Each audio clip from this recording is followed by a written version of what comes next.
Hi, Ted Morrissey here, making a video about whether writers, poets, etc., should be online or not. Should they have an online presence, a website, or a blog, or both? Should they be active on social media? It's a difficult question, um, and I've been thinking a lot about it over these last few months because I've been teaching this course on helping authors to create their online presence via websites, blogs, and social media. And the sort of subtext is that if you do this sort of thing, that it will help you to attract readers.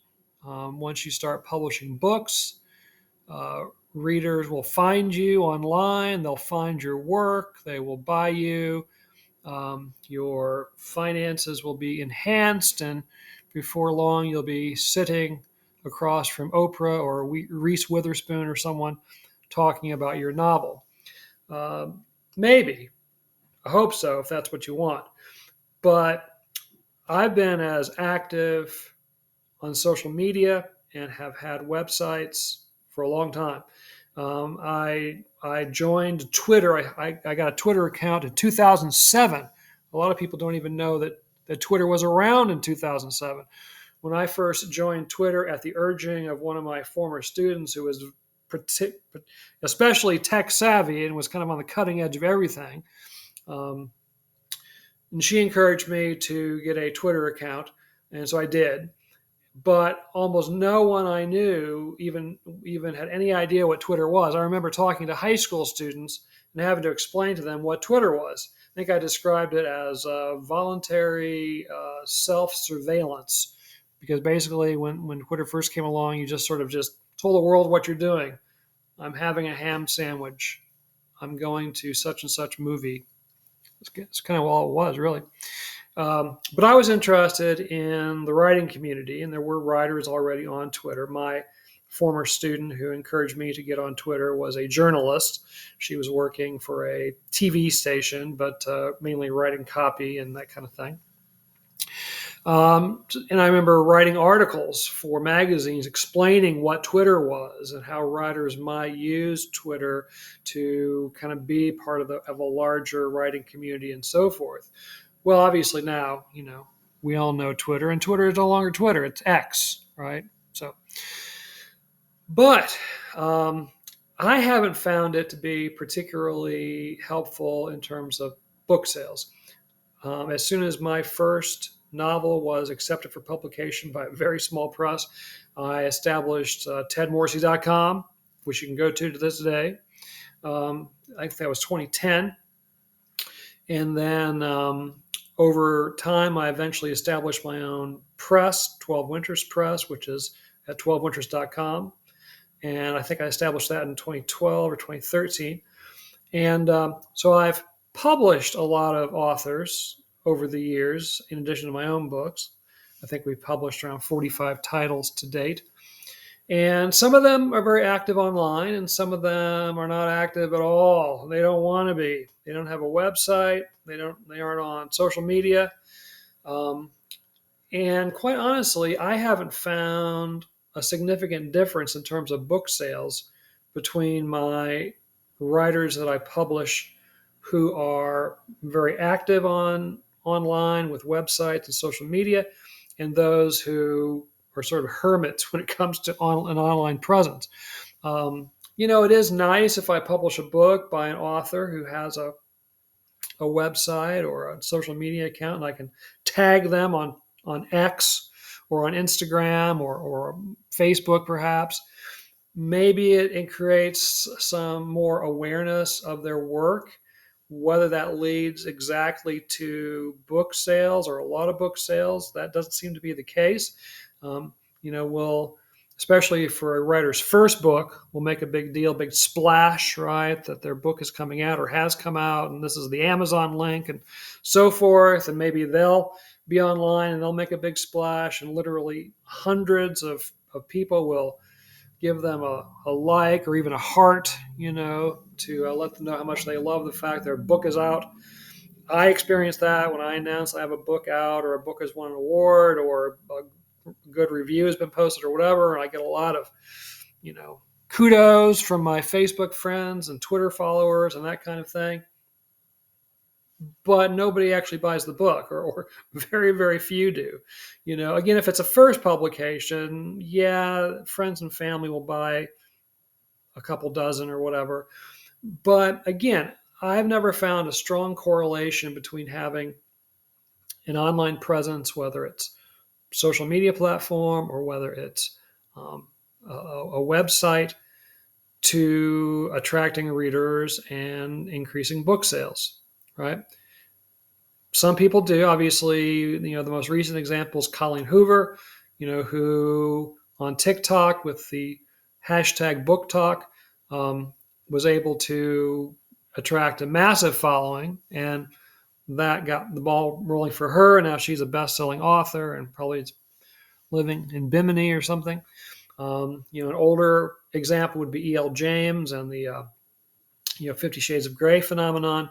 That started off online, and a fan fiction site, and that just spiraled into this incredible writing career. That's pretty unusual. And then the downside, which is what I've been writing about in my most recent notes and what this video is kind of focused on, is there are potential risks of being online. The most mild risk is that you see people saying not nice things about your work. I know that readers, for example, really love Goodreads, and a few of my students, that's been their social media platform of choice, to be on Goodreads. But writers, most established writers that I know, avoid Goodreads like the zombie apocalypse.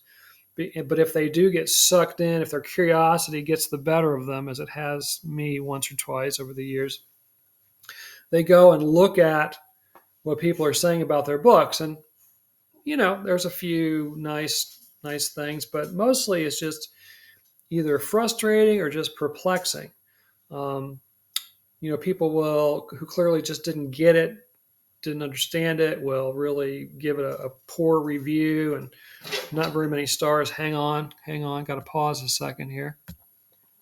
Had to let my dog out. He's a good boy, so he shouldn't have to wait at the door to go out. Besides, he's older. It's good to let him out when he wants out.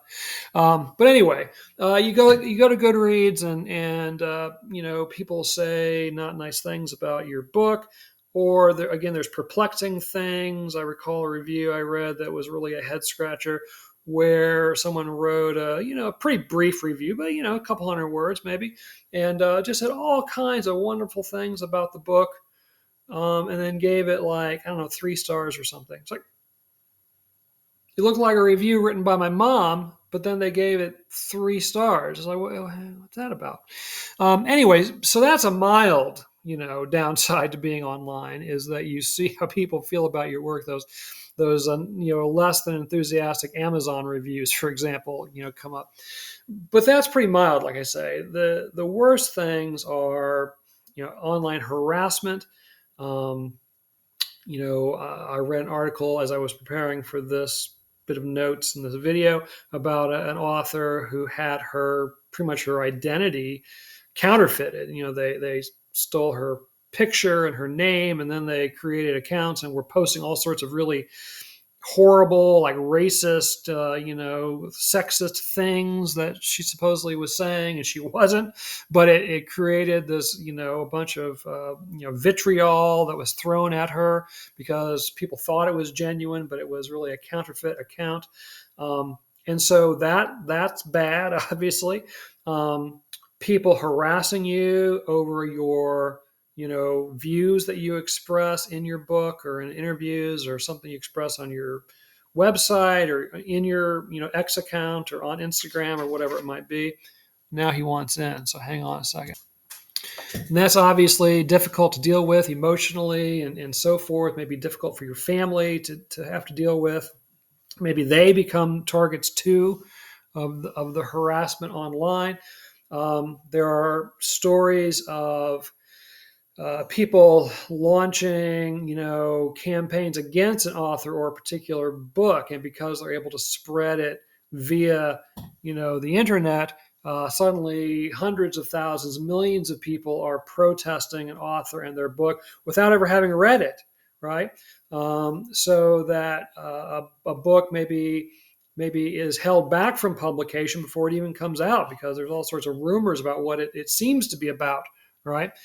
So there's a lot of potential downside, and again, it's a lot to think about. Are there potential advantages of having a website and being on Instagram or TikTok or X or whatever it might be? Possibly, yeah. I mean, I get a sense of community out of it, but I'm also of a demographic that is less likely to be harassed online. I've experienced a little bit of it, but just again, my demographic group, does not get as harassed as women, for example, people in the, gay and lesbian community, for example, the trans community, uh, people of color, indigenous writers and poets and artists and so forth.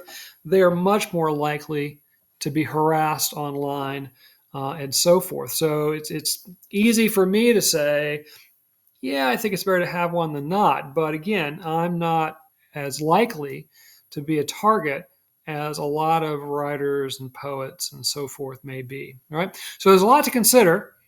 Some of you have expressed some trepidation, some reluctance about having an online presence. And that's valid, right? That's definitely valid because there are potential risks, of course.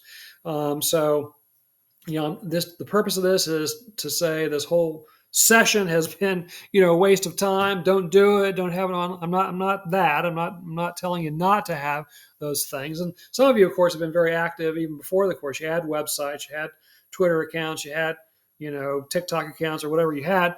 So it wasn't anything new to you, and you presumably are going to keep doing those things. But it is something to think about. I put links in the notes to PEN America. They have an online manual about how to deal with online harassment if you become a victim of it, right? So that's useful. I'm sure there are other sites that do similar kinds of things, but PEN America is a very good site as they help writers and artists in terms of free speech issues, but also if they're persecuted, not just in the US, but all over the world, right? So check them out if you want to get some information about how to deal with online harassment and so on. All right, I'm going to stop there. I won't make this too long, but it is an important issue and it does deserve some thought, as we kind of go forward.